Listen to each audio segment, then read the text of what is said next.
Hanuman movie 18 రోజుల్లో 260 కోట్లు రాబట్టి రికార్డు క్రియేట్ చేస్తుంది. ఇంకా వసూళ్ల వరద పెరుగుతూనే ఉంది. ఇలాంటి టైంలో డైరెక్టర్ ప్రశాంత్ వర్మకి 100 కోట్ల ఆఫర్ వచ్చింది. బాలీవుడ్ బ్యానర్ టీ సిరీస్ నుంచి హనుమాన్ డైరెక్ట్ కి 100 కోట్ల ఆఫర్ వచ్చిందట. అంతేకాదు, ఈ దర్శకుడు కోరుకుంటే ఏ హీరోయిన్ అయినా రంగంలోకి దింపేందుకు టీ సిరీస్ సంస్థ రెడీ ఉంటుంది.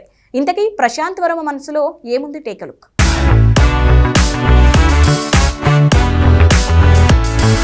హనుమాన్ మూవీ వరల్డ్ వైడ్ గా 260 కోట్లని కేవలం 18 రోజుల్లో రాబట్టింది. నెలలోగా 300 కోట్ల వసూలు కూడా రీచ్ అయ్యేలా ఉంది. అలా పాన్ ఇండియా లెవెల్లో తానేంటో ప్రూవ్ చేసుకున్న ప్రశాంత్ వర్మకి నార్త్ నుంచి బంపర్ ఆఫర్స్ వస్తున్నాయి. టీ సిరీస్ సంస్థ ఈ దర్శకుడికి 100 కోట్ల ఆఫర్ ఇచ్చిందట. హనుమాన్ సీక్వెల్ ప్లానింగ్ లో ఉన్న ఈ దర్శకుడికి టీ సిరీస్ సంస్థ ఆ ప్రాజెక్ట్ ని టేక్ ఓవర్ చేసేందుకు రెడీ అంటోంది.